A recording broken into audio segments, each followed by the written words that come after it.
안녕하세요. 박이열 목사입니다. 오늘 우리 함께 생각해 볼 말씀은요. 목사님이 성경에서 좋아하는 사람 5명을 꼽으라고 하면 그 중에 한 명에 들 정도로 목사님이 개인적으로 너무 좋아하는 한 인물에 대한 이야기입니다. 오늘 이 인물을 같이 생각해 보면서 우리가 어떠한 모습을 가져야 될지를 점검하는 시간이 되기를 바라요. 오늘 말씀의 주인공은 이름이 네자입니다. 그리고 이름이 느로 시작하죠. 누굴까요? 바로 느헤미야입니다. 오늘 말씀을 잘 듣고 이 느헤미야라는 사람이 어떠한 사람이었는지를 같이 생각해 보기 원합니다.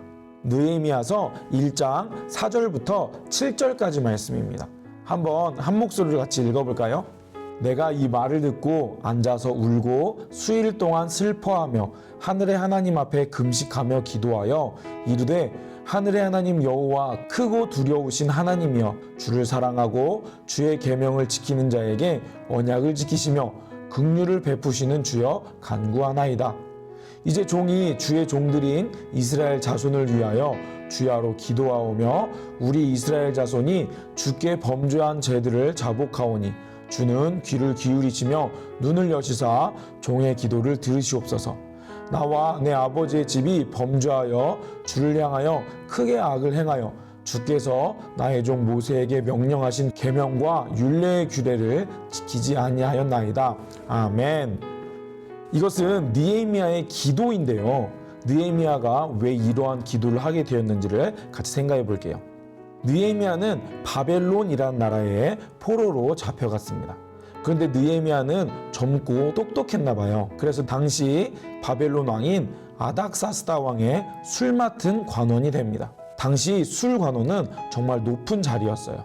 왕의 비서처럼 왕을 돕는 역할을 하는 사람이었는데요. 느헤미야는 바벨론에서 잘 먹고 잘 사는 사람이었지만 자신 사랑하는 조국인 이스라엘을 위해 눈물로 기도하는 사람이었어요. 그러던 어느 날 느헤미야의 인생을 바꾸어 버릴 한 소식을 듣게 됩니다. 느헤미야의 형제인 하나니가 예루살렘에 갔다 와서 예루살렘의 현재의 상황을 느헤미야에게 알려주었어요. 형님 이야기 들으셨어요? 무슨 이야기? 제가 예루살렘에 가보니까 지금 이스라엘이 난리가 났어요.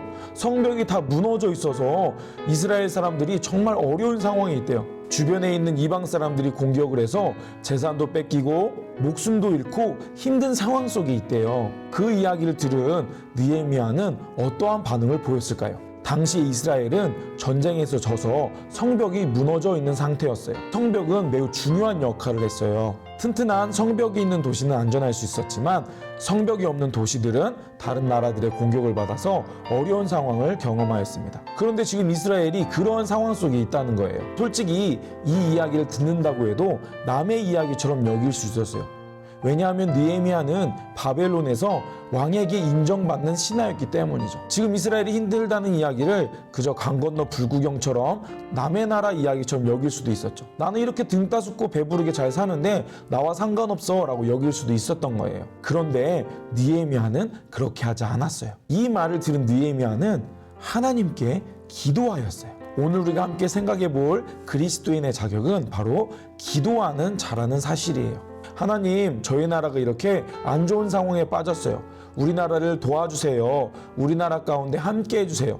느헤미야는 그렇게 울면서 자신의 조국인 이스라엘을 위해 기도하는 자였어요. 오늘 말씀해 보면 느헤미야는 자기 민족의 죄, 이스라엘의 죄를 놓고 회개하며 기도하는 것을 보게 돼요. 느헤미야는 그런 죄를 짓지 않았어요. 하지만 느헤미야는 하나님 앞에 무엇을 놓고 기도해야 될지를 알고 있는 사람이었어요. 느헤미야는 하나님의 마음을 아는 사람이었어요. 그래서 하나님께서 왜 이스라엘을 지금 이렇게 힘들게 하시는지 그는 알고 있었어요. 그것은 바로 이스라엘이 하나님의 말씀대로 살지 않고 죄를 지었기 때문에 하나님 말씀대로 돌아오기를 원하셔서 지금의 어려운 상황을 주셨다고 느헤미야는 생각했던 거예요. 그래서 느헤미야는 하나님께 기도합니다. 하나님, 우리 온 이스라엘이 하나님의 말씀대로 살게 도와주세요. 저희가 지금까지 하나님의 말씀대로 살지 못했던 것을 용서해 주세요. 그는 그렇게 기도를 했어요. 그리고 결국 느헤미야는 기도하고 끝나는 것이 아니라 수많은 사람들을 이끌고 이스라엘 예루살렘 땅에 돌아가서 예루살렘 성벽을 짓는 놀라운 일을 하게 됩니다. 우리도 진짜 그리스도인이라면, 예수님을 믿는 사람이라면 우리 나라를 위해 기도할 수 있는 자가 되어야 되겠어요.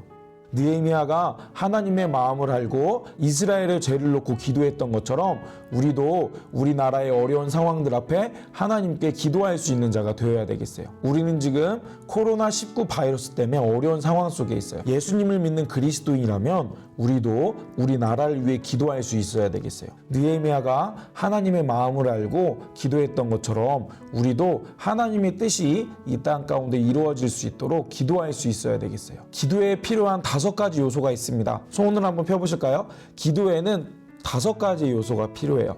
맨 첫 번째, 우리는 하나님께 기도를 합니다. 우리를 창조해 주시고 우리의 기도를 들어주시는 그 하나님께 기도를 해야 되고요. 마지막으로 우리는 예수님의 이름으로 기도를 해요. 우리를 위해 십자가에서 우리 죄를 해결해 주신 예수님의 이름으로 우리가 기도를 합니다. 하나님의 이름을 부르고 예수님의 이름으로 기도할 때 기도에 무엇이 들어가야 되냐면요. 하나님 감사해요. 우리의 기도를 들어줘서 감사해요. 우리의 삶을 이끌어 주셔서 감사해요 라고 기도할 수 있어야 되겠어요. 그리고 용서해 주세요 라고 기도해야 되겠어요. 하나님, 제가 지은 죄, 우리나라가 지은 죄, 우리의 연약한 죄악들을 용서해 주세요 라고 기도해야 되겠죠. 그리고 마지막으로 하나님, 우리에게 새 힘을 주세요, 우리를 도와주세요 라고 기도할 수 있어야 되겠습니다. 우리 친구들 무엇을 놓고 기도하고 있나요? 혹시 기도하지 않는 친구들이 있다면 이 느헤미야처럼 우리가 기도할 수 있는 자들이 되어야 되겠습니다. 느헤미야는요, 나를 위해서만 기도했던 게 아니에요. 느헤미야는 이스라엘, 자기의 나라를 위해서 기도하였는데요. 우리도 우리의 기도의 지경을 넓혀가야 되겠습니다. 나를 위한 기도, 우리 가정을 위한 기도, 우리 친구들을 위한 기도, 우리 교회를 위한, 또 우리 학교를 위한, 또 나아가 우리나라와 전 세계를 위해 기도할 수 있는 기도의 동역자들이 되시길 바라요. 오늘 느헤미야가 나라를 위해 눈물로 기도했던 것처럼 우리도 나라를 위해 기도할 수 있는 그리스도인이 되어야 되겠습니다.